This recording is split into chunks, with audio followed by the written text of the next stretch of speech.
Kalal Wahawadla Yahweh Basham Yahushai Basham Kakudash. Double honors to the apostles and elders of Great Millstone that rule and teach well. Peace and salutations to the brothers and the four corners of this earth, pushing this word in truth, also in sincerity. But I'm going to take out another video. Right, there's an article from one of our local people, well, online peoples. Well, this is the online version of the actual peoples, however, and the people, right? Parry, MP, member of parliament, right? He says poor people will suffer from devaluation. As I said in a previous video, or a couple of previous videos, um, the intent on devaluing our dollar, right? So anyhow, it says former MP Rushton Parry says, so like former MP Rushton Parry says while he understands the frustration that has driven the call by the Trinidad and Tobago Chamber of Industry and Commerce for a market-driven exchange rate, he has warned that the lower class will take the longest and most significant hit if such a measure is introduced. The former Mayara MP said in a post to social media, there is also the social dimension. Devaluation is regressive. Lower income households spend a higher share of income on food, transport, and basic services, which when prices rise, they feel it first and longest. Countries that manage devaluation successfully rely on strong, targeted transfer systems to cushion the impact. Trinidad and Tobago's support mechanisms are uneven and slow. Without rapid intervention, the cost of adjustment shifts directly onto households. Oh, why is this popping up now? Alright.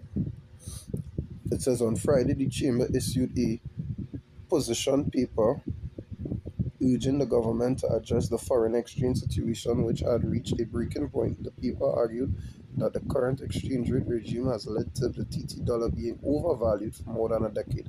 The paper acknowledged points raised previously that devaluation of the dollar would lead to severe inflation, however, drawing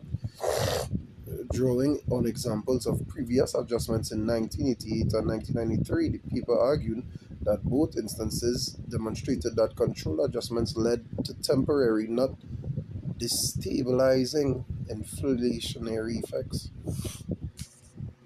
Paris said the Chamber's position reflects genuine business frustration. Firms cannot plan access to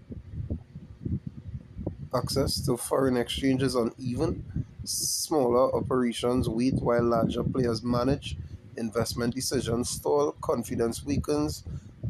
From that vantage point, a market-driven exchange rate looks like clarity. One reads fewer distortions, better price signals. In theory, it restores order. However, Parry explained that TNT's limited economic diversification made the equation a little more complex than suggested. Trinidad and Tobago imports the bulk of what it consumes. Food, medicine, household goods, building materials, and production inputs all rely on foreign exchange. A move to a market-driven exchange rate would almost certainly mean a sharp depreciation from the current official level.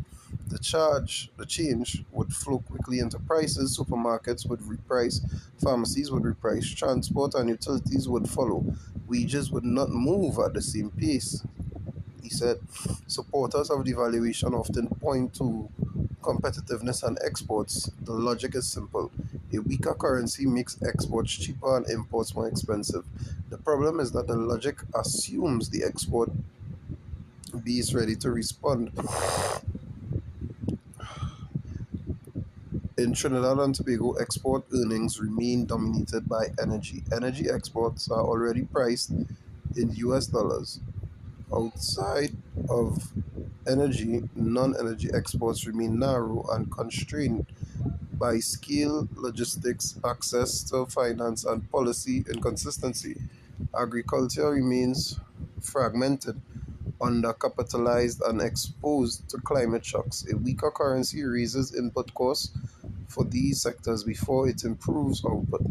Over the weekend, former Minister of Finance Karen Nunes Tiashira was also not convinced that the devaluation would solve the foreign exchange crisis without significant adjustments to the allocation of foreign exchange regime with regard to import costs and export potential. Right, so basically what they're saying is we do we don't export enough things to be able to devalue our dollar and not destabilize the economy, right? And the poor people, which you do not care about, will feel it the most. That is what the former MP saying, right?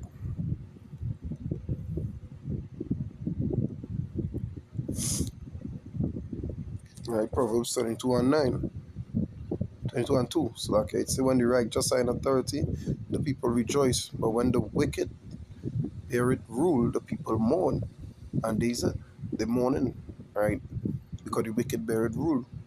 Right now, the Prime Minister of the country in league with Trump.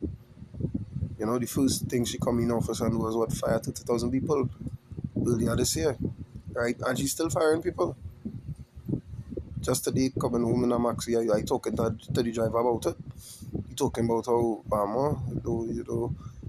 feel the Christmas spirit, the so-called Christmas spirit, whatever, whatever. And I explained to him, I say, hey, this is our economic scheme. And right now, where it stands, our economy is shit, right? Our economy is shot, basically, because the as I was explaining to him, I said, but it is the poor people who just spend the money, especially around this time.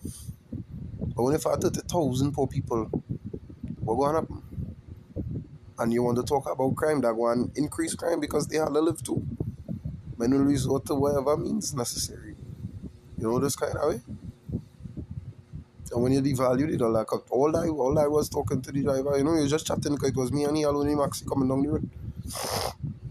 I was explaining to him, they would think that when minimum wage is raised, they think it's a good thing, not knowing the value of the dollar drop, so they have to raise it, right? In order for the public to have a somewhat fair shake, so to speak. Not knowing the money, so like you literally have no worth in it.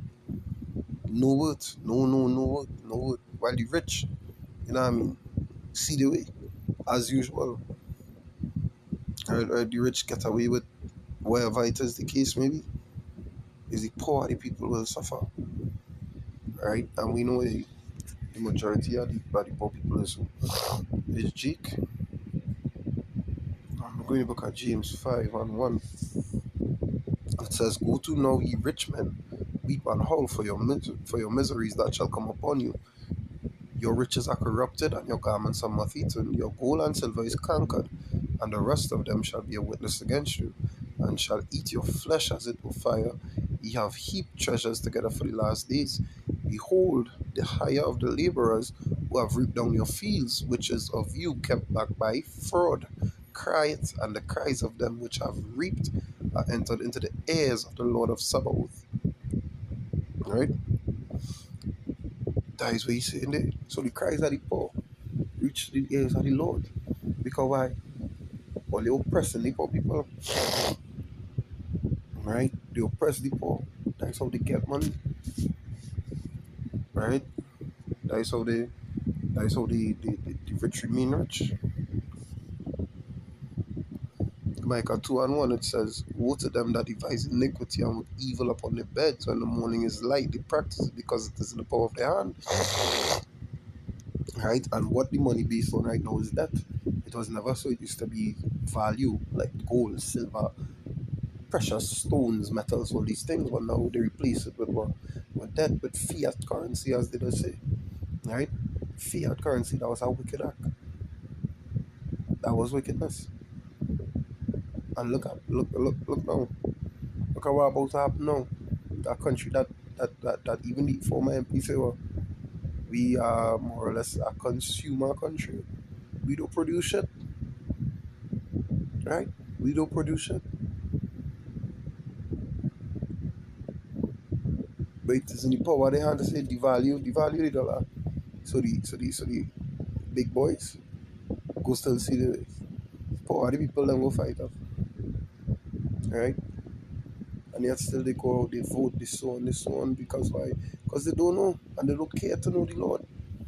They don't care to have the fear of the Lord within them, instilled in them, right? The government is not for you. For the million trillion time, the government doesn't care about you. You know, it doesn't matter to them whether or not or how or not to eat. They don't care. They don't give a rat's ass, literally. You know, they don't. But nevertheless, I was just insight on the article. So I'm bring it out as a brother posted it up, right? So with that, I would say, Kala Lalwa Wadla, yo, Bashim, Shai, Bashim, Kakadash. Until next time, Shalom.